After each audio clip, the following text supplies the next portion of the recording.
Clã, Alan Wake 2 agora teve uma hands-on preview aqui exclusiva da IGN. Isso significa que agora, de fato, jogaram o jogo e vão passar as impressões do que foi ali na gameplay. Então eu achei uma oportunidade perfeita pra gente fazer um react aqui, comentando o que a IGN achou, se bate com as expectativas que a gente estava tendo aqui do jogo. Então, bora fazer esse reactzinho aqui, clã. A legenda é gerada automaticamente e é traduzida automaticamente, então pode ter alguma inconsistência, mas a gente vai comentando aqui conforme a gente achar necessário. Horror storytelling was at the heart of the original Alan Wake. It returns for the sequel too, but the Stephen Kingisms look to be confined to the dark place, the New York-styled nightmare cage the titular writer is trapped in. Out in the real world, or at least what seems like the real world, the domain of our second protagonist, FBI agent Saga Anderson, developer Remedy Entertainment has crafted a new collage from pieces of its favourite detective stories. The eerie shadows of True Detective, Seven, and the Silence of the Lambs creep through Alan Wake 2's gorgeous digital depiction of the Pacific Northwest.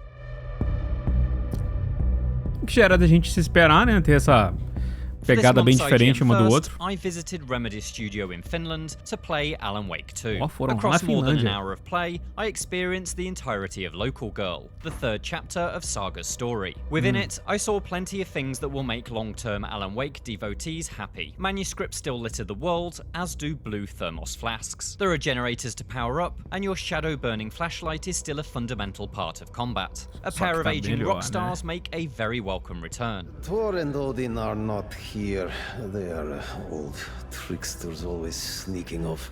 But the shift from nightmare horror to grisly detective thriller on Saga's side of the story is the first sign of the bold, sweeping changes that Remedy has made in its long-awaited sequel. Where the 2010 original was a relentless action game dressed in a Halloween costume, Alan Wake 2 is a full-bore survival horror. It comes complete with puzzles, exploration, backtracking, and a crime fiction library's worth of creeping dread. It feels like almost every element of Alan Wake's gameplay has been reinvented. Por favor. And, from what I can tell thus far, it's all for the better. Era isso, cara. Local Girl begins with Saga arriving. Eu gosto do Alan Wake 1 por causa da narrativa prioritariamente, mas a gameplay ela envelheceu mal. Já falei isso com vocês, né? Então, ver que tipo assim, a gente tem aspectos sim da gameplay do Alan Wake 1, mas eles estão refeitos aqui numa vibe mais survival horror. E pelo visto a IGN gostou, é um bom sinal aqui, uma coisa que eu já tava assim, dá pra ver, né, mas é bom ter alguém que jogou aqui confirmando. In Watery, a town established by Finnish settlers. It's just down the road from the original Alan Wake setting of Bright Falls, and carries a similar David Lynch vibe. Quaint, but off-kilter. In these opening minutes, it's clear that Alan Wake 2 is unlike any other game Remedy has made before. There's no urgency as I wander down Main Street, chatting with the locals about a nearby trailer park, a lead in my wider investigation into the Cult of the Tree, the story's looming threat. But while this may be slower paced than Remedy's previous action romps, it's no less weird. Everyone seems to already know who I am, despite this being Saga's first visit to Watery. And Artie is performing a rousing number at the local cafe. Yes, Artie, the janitor from Control.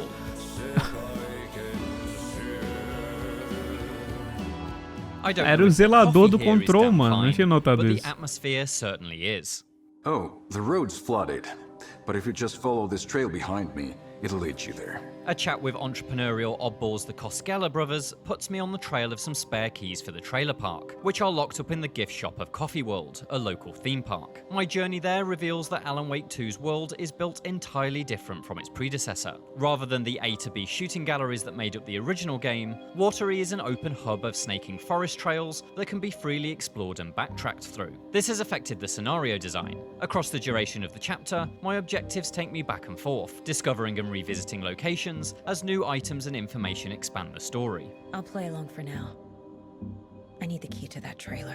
If the opening walk through Watery presents an air of Silent Hill, then this later approach positions Alan Wake 2 close to Resident Evil, which has long used its police stations and villages in a similar manner. That relationship is further emphasized by the abundance of puzzles. As I get closer to Coffee World, I stumble across a number of containers, each locked by a brain teaser with a difficulty level that scales in correlation with the rewards inside. I find a basic supply chest that's protected by a simple memory minigame, but later discover a lockbox containing a powerful crossbow. Cracking it requires a close study of the surrounding environment, as the bolts embedded in the nearby targets are clues to the padlock's combination. Looks like they're tools of the trade. I appreciate this more involved and ambiguous approach over Resident Evil's tradition of using an unusual item as a key, although that design does still make an appearance later in the chapter. The É mais touch of Resident aberto, Evil né, can also be esse found tipo in de Alan Wake design 2's combat que eles fizeram encounters, assim, de which are level design. framed from an almost identical camera angle and have the remake's same snappy, stressful gunplay.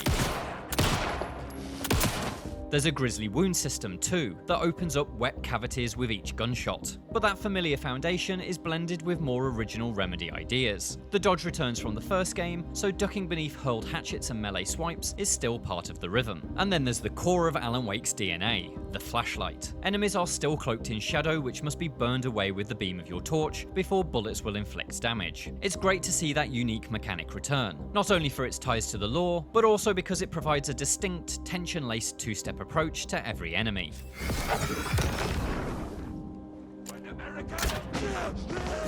E a besta tá braba, irmão. At the same time, it's equally great to see what Remedy has dropped from its original formula. The encounters in this demonstration mission are a far cry from the relentless waves of enemies that populated the first game. Instead, moments of violence are spaced much further apart and involve just one or two assailants. A single foe is a significant, bullet-absorbing challenge. It makes fights feel scrappy and desperate, a hurricane of adrenaline where every round counts. The journey to Coffee World is host to just two of these encounters. It seems like much of Alan Wake 2's horror is built on the nervous anticipation of violence rather than combat itself. More enemies lie in wait between the rides and stalls of the fairground, but the real battle here is one of the mind. Because on Saga's side of the story, Alan Wake 2 is not just a survival horror. It's a Falaram aqui, né, do bicho. Muita gente ficou falando dos zumbis de Resident Evil 2 quando teve o remake, né? Que eles demoravam muito pra morrer. E aqui parece ter uma vibe meio parecida, né? Então tem menos bicho, mas os bichos demoram mais pra morrer. Eu particularmente prefiro, porque acho que você deixa o teu encontro ali um pouco mais impactante, assim, né? Acho que é mais você economizar um pouco uma bala ou acertar tiros melhores pra poder matar o inimigo mais rápido, né? Mas ele falou assim que os combates estão um pouco mais espaçados por conta disso, que eu acho legal também pra ficar combate o tempo todo, que também era uma coisa que me cansava um pouquinho do Alan Wake 1. Detective game too. We are playing an FBI agent after all, and so Remedy has built a small collection of bespoke systems to support that investigative fantasy. As I explore Watery, I gather an increasing pile of clues and evidence. Saga does not automatically make sense of these clues. Instead, they must be deciphered in the Mind Place, a mental representation of an FBI office in Saga's head. Here you can profile people that you've met to learn more about them, and arrange clues on a caseboard to make connections and unlock new mission objectives. In the most simplistic terms, this is a match the card to the right location puzzle. Evidence that explains a person's motive goes in the motive section of the board, for example, and cannot be placed anywhere else. The version of the system that I used for this preview was, unfortunately, a little clunky. The interface and UI prompts were slightly unintuitive, and occasionally I found that evidence wouldn't fit where it logically should do, forcing me to just try every option until the clue stuck. Lembra que a gente tinha falado que isso aqui era uma das coisas que eu tinha gostado bastante? Que é que você, tipo, as pistas que você pega ali, elas não vão automaticamente pro quadro e você realmente tem que botar isso, você tem que fazer essa parte de investigador ali, de detetive.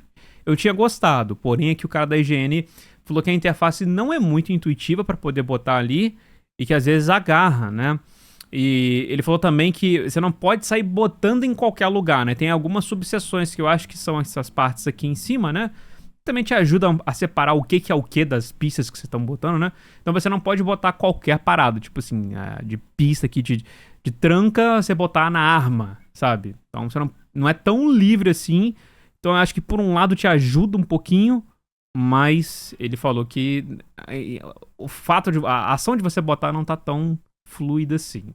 It wasn't particularly satisfying, but before I left the studio, Remedy was already using my feedback to fine-tune the caseboard. Hopefully it's in a better place in time for release. When it works though, I can see the value in the mechanic. I arrive at Coffee World's gift shop only to discover that a locked door prevents me from picking up the keys to the trailer park. Using the caseboard, I'm able to piece together notes that I find on a pinboard. A previous jammed lock was released using a screwdriver, and a maintenance man reports having recently fixed the percolator ride. The clues combine to trigger a new objective. Find the screwdriver used by the maintenance man and use it to break the gift shop's lock. Using screwdrivers to break into gift shops isn't exactly standard procedure. procedure. This admittedly isn't genuine detective work such as that seen in games like Paradise Killer and Return of the Obra Dinn, but the approach does provide the sense of your actions pushing the case forward and opening up new lines of investigation. And while the gift shop lock is a very simple example, I can see the board being vital to the much larger Cult of the Tree case, where there will likely be substantially more leads and categories of evidence. The board breaks all that down into clear components and allows you to easily track its individual threads. That's helpful from a narrative perspective, and hopefully it will feel fulfilling when it comes to the detective roleplay of it all too. The detective tô curioso pra ver como é que é bom, porque libera objetivo, né? combat encounters and slower, tense pace of Alan Wake 2 make it a very different proposition from its predecessor. In fact, from what I've seen across both my hands-on time and the demo shown at Gamescom last month, it feels like Remedy may be making one of the most radical sequels in video game history. While I love the studio's action game pedigree, this new experiment with survival horror so far feels like the approach Alan Wake was always meant to take. It's cerebral, grimy, atmospheric, and bursting with character. I can't wait to turn the page and find out what's lurking in the next chapter. Cara, foi umas primeiras impressões muito positivas, eu diria, aqui da IGN. Cara, a única coisa que ele botou, acho que foi um ponto que pode ser facilmente remediado, e até falou que a Remedy tá tomando conta, que é realmente sobre o quadro ali de missões, mas aparentemente a gameplay tá muito boa, as coisas que ele falou das mudanças são coisas que eu achei que foi muito bem. Ele mesmo falou ali no final que é uma direção que parece que casou tão bem ali, né, com o Alan Wake, né, essa mudança pra ser um pouco mais survival horror, assim, ficou muito bom. Cara, eu só tô esperando essa versão final sair pra gente. É válido notar que ele jogou a parte da saga, né, um capítulo inteiro da parte da saga, e não viu como é que é a gameplay do lado do Alan, que a gente já viu, assim, um pouco de uns cortezinhos, que é uma gameplay um pouco diferente, né? Ela é uma gameplay um pouco mais maluca, por assim dizer, né? Então, assim, eles estão guardando um pouco a parte do Alan, eu diria, pra gente jogar mesmo. E a gente tá vendo que a cobertura dessa parte tá sendo bem rasa. Eu acho que é proposital, pra que a gente tenha essa experiência em primeira mão e os trailers, a gameplay não fique deixando muita coisa, assim, clara, né? Que muito trailer hoje, gameplay, essas coisas assim, acabam mostrando muito mais coisas do que devia. Então, vamos aguardar aqui o jogo final. Mas, rapaziada, as primeiras impressões aqui da IGN foram boas, que só me animou pra ver como é que vai ficar o resultado. Bom, galera, é isso. Eu espero que vocês tenham curtido aqui o vídeo. Se sim, não esquece de deixar aquele crítico aí no like, se inscreve no canal, segue a gente nas nossas redes sociais e comenta aí o que você achou dessas impressões da IGN. Bate um pouco com o que você tava vendo das reacts que a gente tá mandando aqui no canal. Deixa aí abaixo nos comentários. E, molecada, se quiser dar uma ajuda aqui pro canal, considere assinar nosso PicPay, que tá na descrição.